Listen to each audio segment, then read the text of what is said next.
what are some of the most effective strategies that you found in animal rights movement in order to be where we want to be, which would be a place where animals are no longer exploited for who they are by humans? In a space like this, one size doesn't fit all. The word strategy comes from the Greek root strategos, the art of the general of an army. And in historical times, you would know that generals put themselves in the front line. They would lead. They would put themselves in harm's way. I'm sure at some stage you would have read Sun Tzu in The Art of War. Yes, and you might have read von Clausewitz, the Prussian. And you might have read Homer's Odyssey. Or you might have read about the Peloponnesian Wars or the Punic Wars. And these people, they actually, when you read it, and even if the translation is not good into English, but it's the only language I know, but even if the translation is not perfect, you can actually hear the heartbeat of these battle-hardened soldiers who could actually smell the breath of their war horses. They were there. So I say today, when we talk about strategios, the real general, the true real general of historical times, he is not a man with medals and ribbons showing great elan and flair. He's actually a very lonely man. He sits alone at night in his tent, thinking most of all about the shoes of his soldiers, whether they had holes in them. That is the real general. But today, our generals sit in ergonomically designed chairs in Texas, calling in a drone strike in Iraq or somewhere in the Middle East or Syria. They are not the generals. They're playing games. And in many ways, that is what's happened to this balkanized animal rights, animal welfare movement. We've got these cyber warriors. We've got these new CEOs, real activists, the people I spend my time with and I love, and I invest my time, my energy, my money, my dreams, my hopes, the rest of my life. Those people, they punch above the weight in boxers. They punch above their weight class. A lightweight is fighting a middleweight or a heavyweight. That's what these guys are.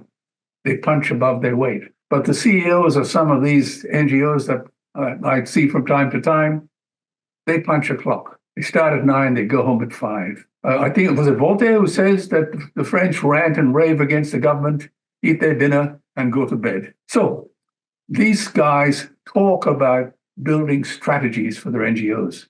And they prepare these beautiful, glossy publications to convince credulous donors. And of course, they're on board, so they keep their jobs. But once again, I remember Professor Drucker from Harvard, great guy, he said, culture beats strategy for breakfast. Our culture has to be changed, not out there in the marketplace with the meat eaters. We need to change the culture of the activist movement. We don't necessarily need more activists. We don't necessarily need smarter activists. We need better activists. And they are out there. So in the short time that this human species has left, if you like, changing the culture of activism is the key challenge. And that is where I think I've been very fortunate in that I've been able, because I don't report to anybody, I don't have direct, even though I'm asked to go on many boards, I'm the patron of many, but I don't have any direct influence. I'm able to influence them and as a result, influence their constituencies. Like you may have heard in India, in one event in the Rajiv Gandhi Center in New Delhi, Amartya Sen, who just got India's Nobel Prize in economics, and he went to Cambridge. Man's a great man, of course. And I was terrified to see him sitting there listening to me talk about numbers, because this guy knows numbers better than anybody. So I was terrified. But when it was over, people in that audience said, we are going to convert our factories to all shifts on our factories to vegetarian.